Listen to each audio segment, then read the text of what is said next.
I've long wanted to go into the school systems because I Mm. think counterproductive and becoming more counterproductive now that we've got AI in the works. However, it's such a bureaucratic, regulatory, compliance-driven industry that I think I would get, a little frustrated and start banging my head against the wall, which is why I've stayed, working with thought leaders and teaching them. But I've started to broaden more into this whole idea of customer experience, which is, what is the journey through a business? And when we look at it, this is something that happens across the board. And as AI levels the playing field in terms of adding automation and allowing so many companies to compete that couldn't previously compete, I think that customer experience is going to become more and more possible as the counterbalance to automation. Welcome to the Speakeasy podcast, where the real conversations happen. Behind closed doors with the boldest entrepreneurs, creators, and growth minds in the game. No fluff, no filters, just the raw strategies, personal stories, and mental models that move the needle. I'm Eric Berman. Now let's get into it. On today's episode of Inside the Speakeasy podcast, I am so excited to bring on Marisa Murgatroyd, the queen of course design, curriculum experiences, and so much more. We're talking over $53 million on online course creation sales, 10 to 30x engagement from students that have gone through the programs that she's helped design and teach, and over 1 million hours of human action from people that have gone through her curriculums. Welcome to the show, Marisa Murgatroyd. Thank you. I'm super, super stoked to be here. And I love this particular community that you have gathered and are continuing to pull more and more extraordinary people into. Oh, well, thank you so much. And it's people like you that make an impact and such a difference. And we're all there. And you've been so giving with your knowledge to people in the community. And thank you for that. And like when I see that, I'm always going to go so excited. And I like want to say, like so many people need to hear this because I mean, we're going to get into the world of course, and course creation is not as easy as it sounds. And there's so many intricacies I could imagine. I can't wait to dig into that. But before we dig into that, your backstory is really fascinating. I know you were obviously weren't born to say, oh, hey, I'm going to be a course, guru out there, Christian. You are an artist, right? And then you kind of all of a sudden here you are. Can we talk about that a little bit? Yeah, 100%. So I was an artist for the longest time. I was actually a photographer and then a documentary filmmaker. And I've been picking up kind of mediums along the way. Started out as a writer, and courses kind of combine all of them. And one of the things that I realized is I was kind of a big dork and I love to learn and I love school, but I was kind of mystified how so many people do not love to learn and don't love school.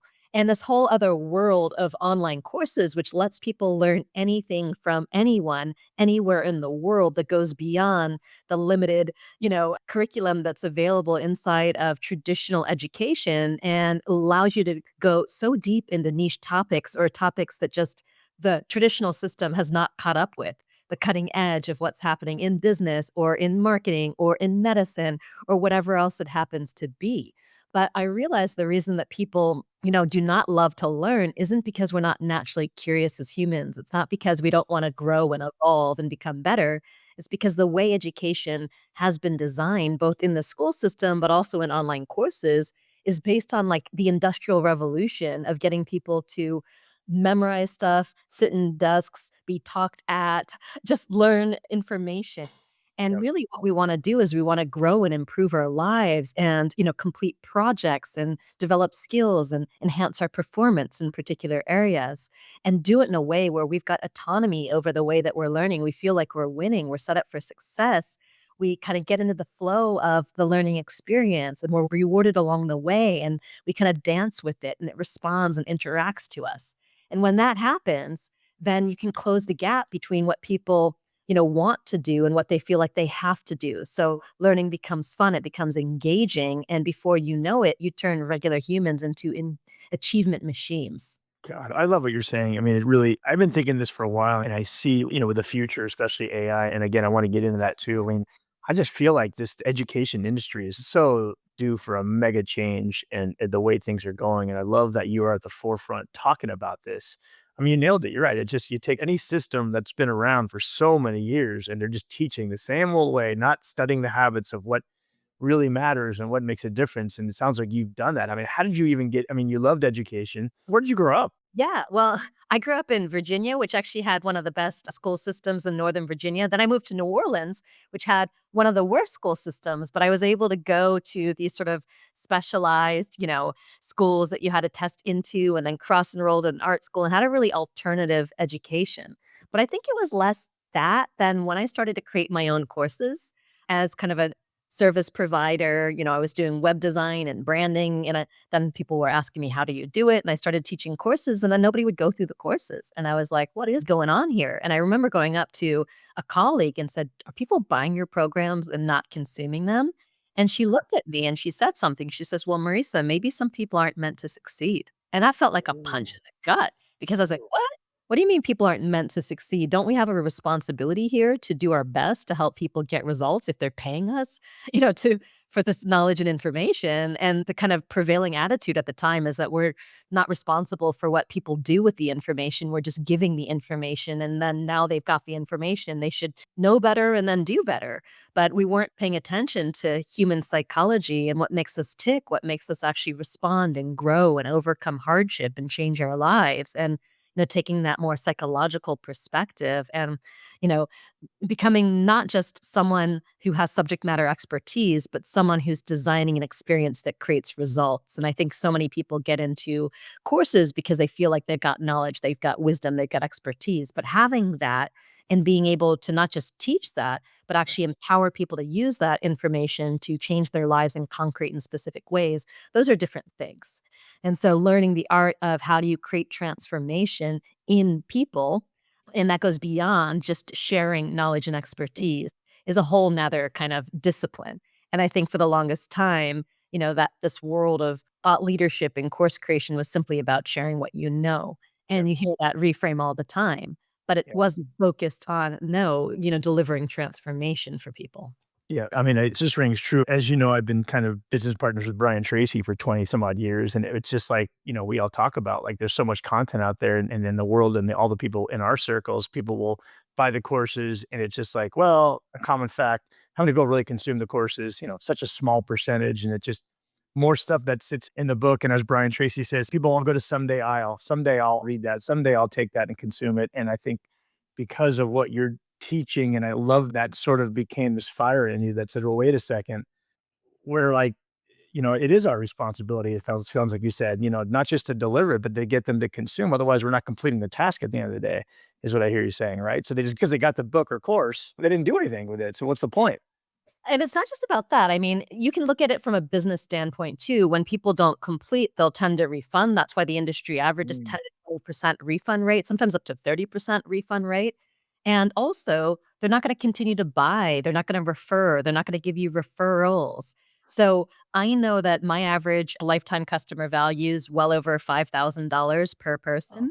And I can actually track the percent likelihood that someone's going to buy the next thing. Say if someone invests $2,500 with me, if they earn their investment back, there's something like 22% likely to Mhm. actually, reinvest, but this time at a 15 to $25,000 price point. Wow. So just simply, getting someone to a specific result, in this case, because I'm helping people launch profitable and engaging online courses, if they actually do that successfully, then they're very likely to continue on with me. I love it. So I want to go back and close the loop. So you were starting off and you said you started building your own courses. You were doing what? Some web design and some other things. You said, let me turn this into a course. And then is that all of a sudden where the light bulb went off? You said, well, wait a second, Well, what's going yeah. on? I should teach that.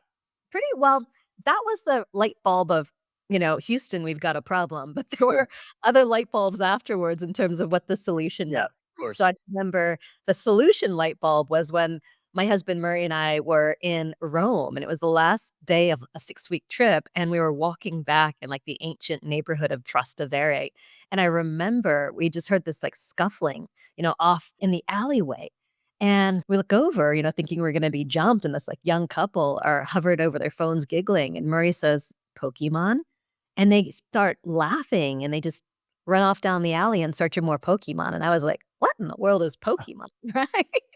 And he takes me home, and he edumacates me on as he always edumacates me on all things related to, like, the internet and what's popular because I can't keep track of all that stuff, right? Yeah.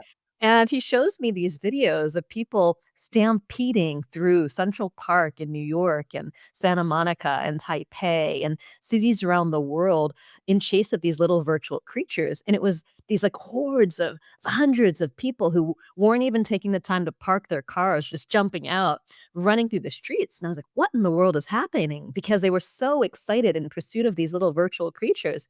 And I was like, wow, I have never in my life, and I've been doing this for years, seeing people get this excited about actually pursuing their hopes and dreams in life. Yeah. What if we get people so excited that they would be jumping out of their cars, running through the streets, in pursuit of their highest kind of goals and dreams as a human being, their highest aspirations? What if we could use the same mechanics that they're using over here to get us chasing like stupid stuff, if you don't mind me saying, but get us to chase, the things that really matter in life. Matter. Yeah, of course. And that was the real light bulb where it's like, "Oh," and it's not just gamification, it's really this whole discipline of behavioral design, which is how do you drive action? How do you get people to make changes in their lives, to their behaviors, the way they do things, the way that they think? No, so did you go off, was this just trial and error, just, instincts and gut to go in there and start like, "Okay, let me take my course and see if I can get more engagement," or did you start studying, behavioral, you know, et cetera? Both bands, you know? I'm definitely an experiential learner, so I learn a lot by doing, and because I've had over 18,000 students over almost 15 years, that's like the amount of a small university, and I've had almost direct experience with, the majority of them on Yeah. coaching calls. I mean, I think I'm on stage for a full 30 hours a year, and then I'm doing, dozens of workshops and trainings on top of that and coaching thousands of people, and because of that, it's like I kind of feel like a canary in the coal mine where I get to rapidly see what the patterns are. And then, of course, yes, studying and reading and all of that on the side to understand the why and the science behind what I was observing. But a lot of it was the observation of something's not right here. Yep.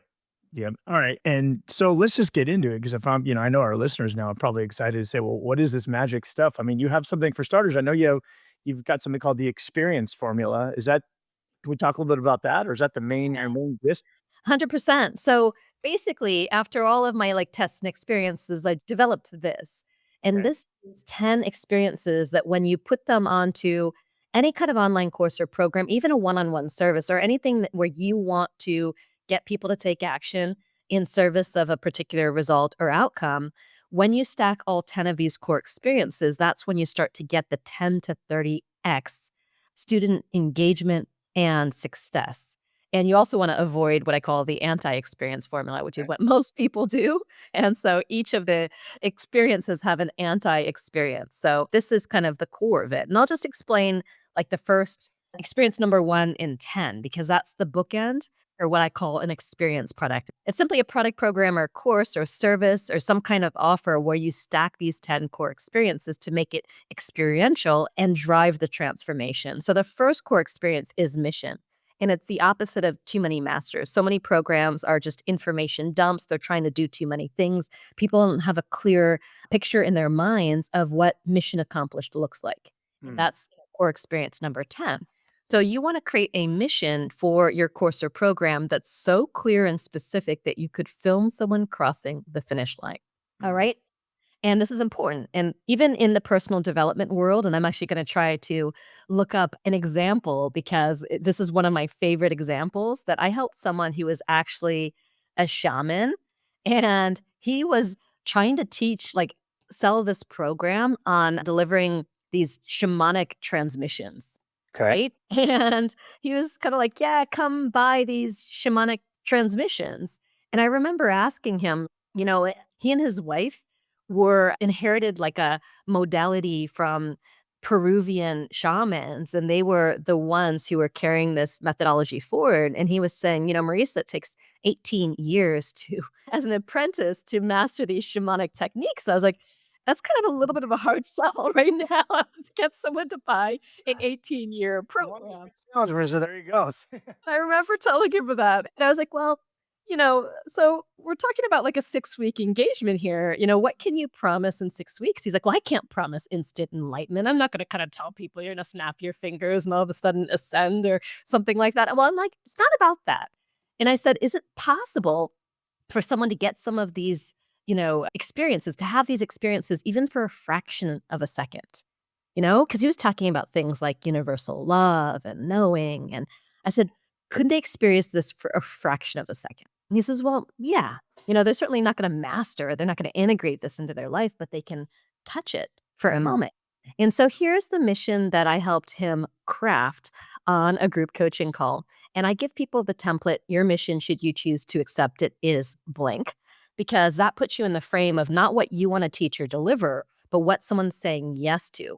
And when you think about a mission, I Mm, stole this template from the Mission Impossible series where, mhm. Tom Cruise picks up the phone, Ethan Hunt, and he's like, "Your mission is to rescue the vault from the Kremlin before they catch you and everybody dies," So it's and you've got 4 hours and 53 seconds in order to do it. It's kinda like that, something so immediate, tangible, specific, urgent, and people know when it's gonna happen. So Right. here's what I came up with for helmet. Your mission, should you choose to accept it, is to receive through the 6-week shamanic initiation the 4 essential gifts that every human needs to feel whole, loved, and on path.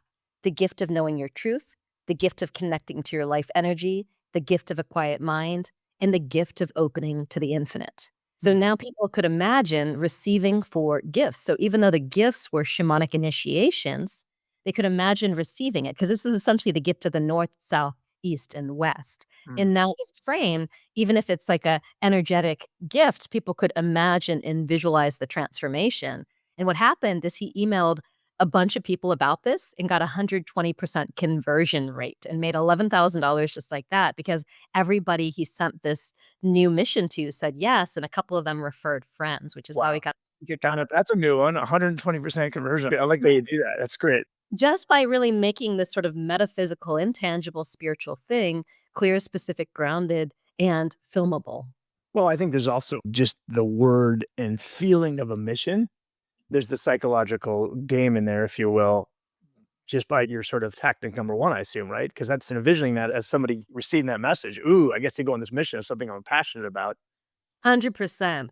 And then the whole program itself, the whole engagement is basically based on getting people to mission accomplished, removing friction points, chunking down the path, ramping people up from small, simple actions and rewards to larger and larger actions and rewards. So they're really in that flow channel where they're not bored, they're not anxious. It's the right level of channel of challenge to kind of ramp them up, balancing their skill.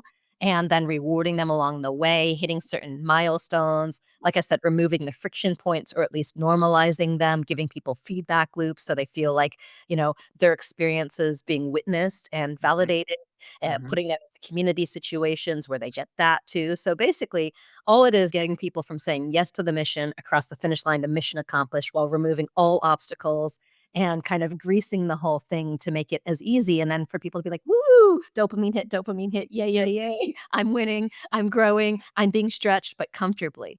And that's essentially the methodology and all the techniques for doing that.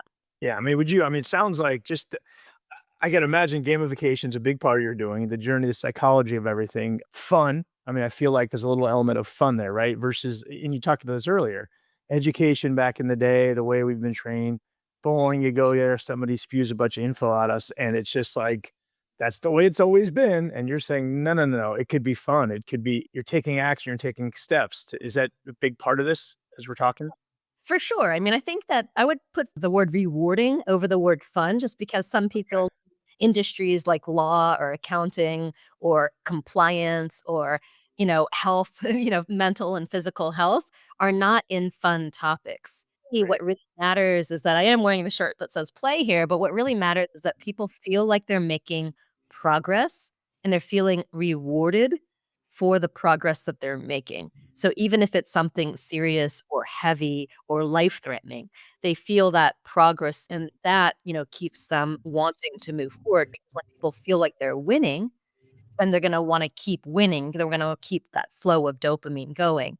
And I would say that, gamification is a part of it, but a huge part of it is getting the structure right. It's like the structure of winning and transformation, because if you add points and leaderboards on top of something that's not structured in a way that people can win or that drops them in the deep end of the pool, or that confuses them or overcomplicates the pathway or whatever else it happens to be, the gamification is not going to work. So, it's really about getting the structure right and then the buy-in. So people have that clear vision, they know what winning looks like, and then the gamification is in service of the thing that they actually want to achieve and that they have, committed to and said yes to in their mind's eye. I love it. I love it. It's you're probably now at that point where you just like enter in. I mean, you as a consumer now, when you go in to see courses and communities, you're probably like instantly like, oh my God, there's a million things I want to do to fix this thing. Ah, 100%. They're so bad, and especially some of the major platforms like masterclass.com, they're working with mm, these incredible celebrities who are masters of their trade, but it's kinda like these impossible goals. I was looking at some of them. One was to learn it was this guy, Chris something, and it was learn how to go into space for Chris something, and, like, if you look at it, less than 700 people have been into space in all of, human history, so what does winning look like? Is it just the transfer of knowledge from these amazing people? There was also gymnastic fundamentals from Simone Biles. Like, how do you know when you've won that? Like, what is fundamentals? So they're not at all, organized around, what people are going to be able to learn and do specifically at the end of it. It's just like, let's go, sit at the feet of the master and try to absorb whatever we can, regardless of whether it's practical or not. It's like buying one of those like cookbooks from I'm half Thai, so it's like buy a Thai cookbook, and then you try to actually, where do I even get any of these ingredients? How do I do any yeah. this is impossible. It's like one of those sorts of things, right? Are you on this grand mission to want to like just revolutionize? Like, what's your big why now that you've been doing this and having such big success? Yeah, so I mean, I've long wanted to go into the school systems because I Mm, think they're counterproductive and becoming more counterproductive now that we've got AI in the works. However, it's such a bureaucratic, regulatory, compliance-driven industry that I think I would get, a little frustrated and start banging my head against the wall, which is why I've stayed, working with thought leaders and teaching them. But I've started to broaden more into this whole idea of customer experience, which is, what is the journey through a business? And when we look at it, this is something that happens across the board. And as AI levels the playing field in terms of adding automation and allowing so many companies to compete that couldn't previously compete, I think that customer experience is going to become more and more possible as the counterbalance to automation.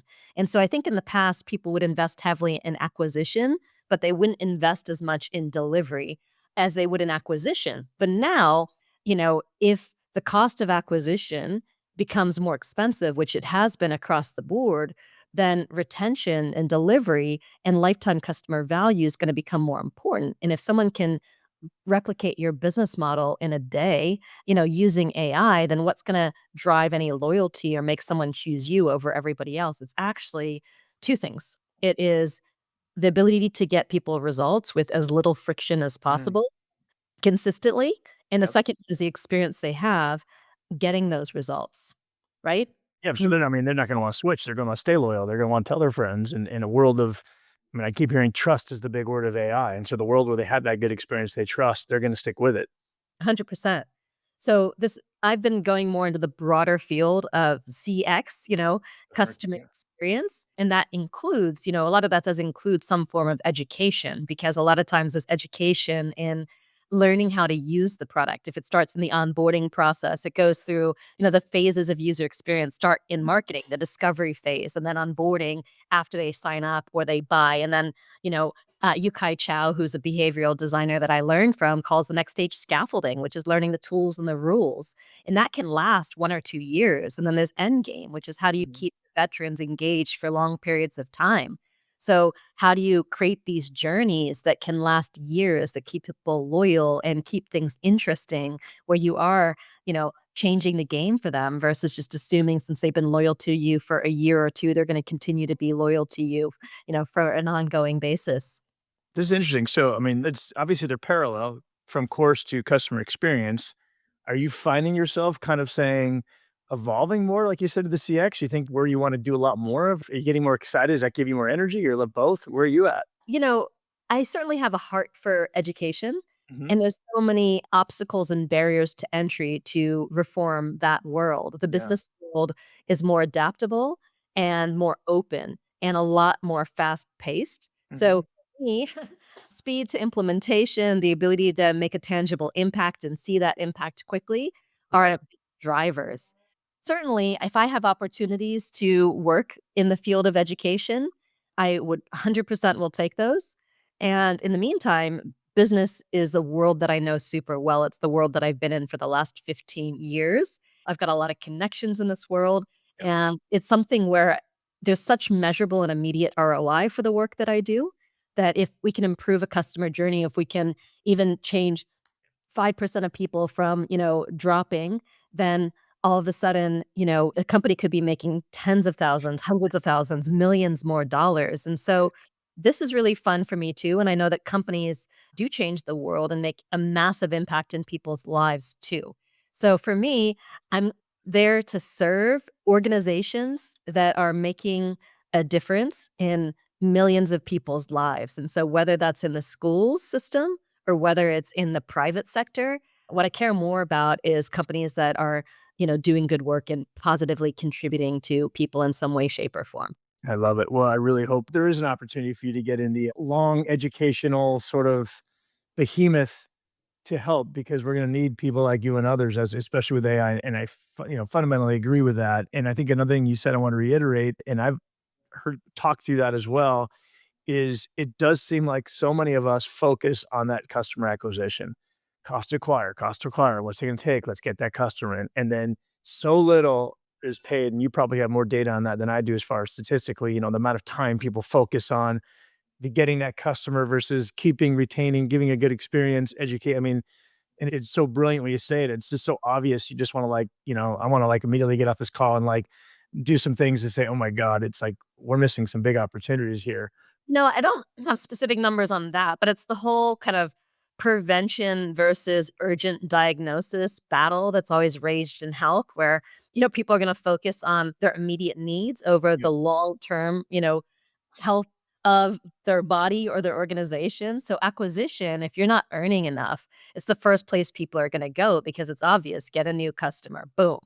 Yep. But honestly, for smaller investments, you can optimize the customers that you have, and that's gonna support the longer term in addition to the short term of the organization. So, they're both gonna increase your revenue. So, I've done 53 million with just 18,000 buyers. I don't have cold traffic running right now, you know? And I'm still making more than a lot of people who do have those campaigns in place, and I've got, a website for one of my courses has 3,385 stories in it. And Wow. when you can have that level of proof that you're the real deal and you deliver results, then that creates the viral loop. The viral loop is a lot cheaper than, continuing to optimize ads so they work as the whole kind of field changes so rapidly. And I'm not saying to do it instead of, it really is a yes and, but I think that it's just as important, if not more important. Otherwise, you're kind of pouring money and investment into a leaky bucket where you might get an acquisition, but are you gonna get a second sale, a third Right. sale, the back end, That's right. right? That's So we right. gotta patch all that up and get the back end functioning and, like, singing, and then every dollar you spend, you're actually getting, like, 5 times the ROI on it than what your ROAS, your immediate return on ad spend is. Totally, totally, and it's brilliant. Again, not enough of us think through that. Okay, so for a listener out there and who doesn't have your amazing cheat sheet yet, and hopefully they'll get it at some point of, the experience formula and others, what would be kind of some low-hanging and we're gonna go on both sides, customer experience and course. So those of us that have a course or are thinking of doing a course, I know you're gonna say we all should be doing something there, or most of us, because it helps. What is maybe the most common, and maybe it's just the mission that you talked about earlier, but is there a common easy tip for us we should think about and on both sides, the course and then maybe customer experience. Yeah, well, I would say what I just shared in terms of having your whole course wrapped around a specific tangible concrete outcome Okay. makes a huge difference because trying to sell what I call a multi-point mission, you're gonna do this and the Ginzo knives. It's really hard because people are like, what am I really getting? It's why memberships are so much harder to sell than a finite program with a beginning or end, whether it's a 4-week program or a 12-week program, right? Got it.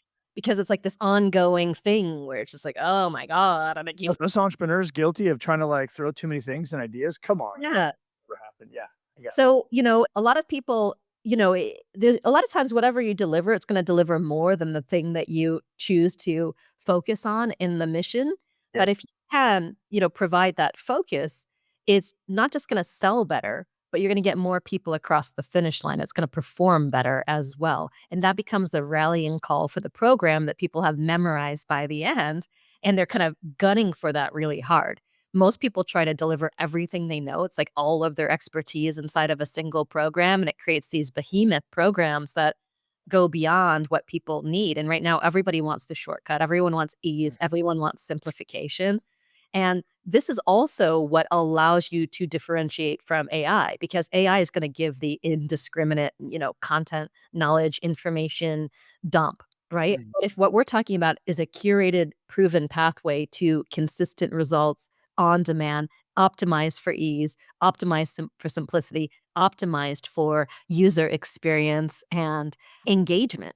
And Mhm. so we all that's never gonna go away. We're never going to lose the desire to have someone guide us to a result, and customize that experience based on us. There have been mentors, apprentices, studios and the Renaissance, patrons, like these sorts of figures, throughout all of history.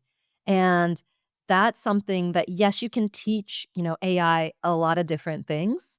Half of the stuff it gives you, anytime it gives any case study, it's pretty much made up, even if you tell it to not make up any information. Yeah, yeah. And, to have a sentient human who understands what are all the obstacles and pitfalls along the way, what are the little nudges and psychology kind of, with psychological wisdom that you can give someone from experience, that's not going to go away. And Yeah. so when you're doing a course this way, where it's really, laser focused to get someone a specific result in their life. And that Yeah. result can be completing a project, it can be achieving a goal, it can be performance enhancement, it can be status enhancement, but finite, tangible, concrete.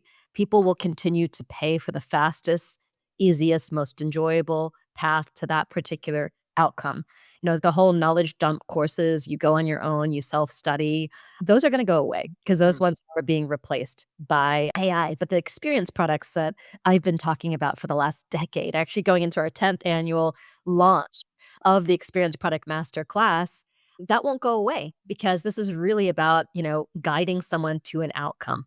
I love it. I love it. And I was actually going to ask you about that. I know I hear stories all the time of people who've been through your programs, your masterclass, have an incredible experience. So if anybody wanted to work with you and go deeper and get more knowledge, I know you got a big program coming up. Tell me a little bit about that and how they can. I know we'll have some links on the bottom of this as well, but tell me a little bit about that program, what people get from that.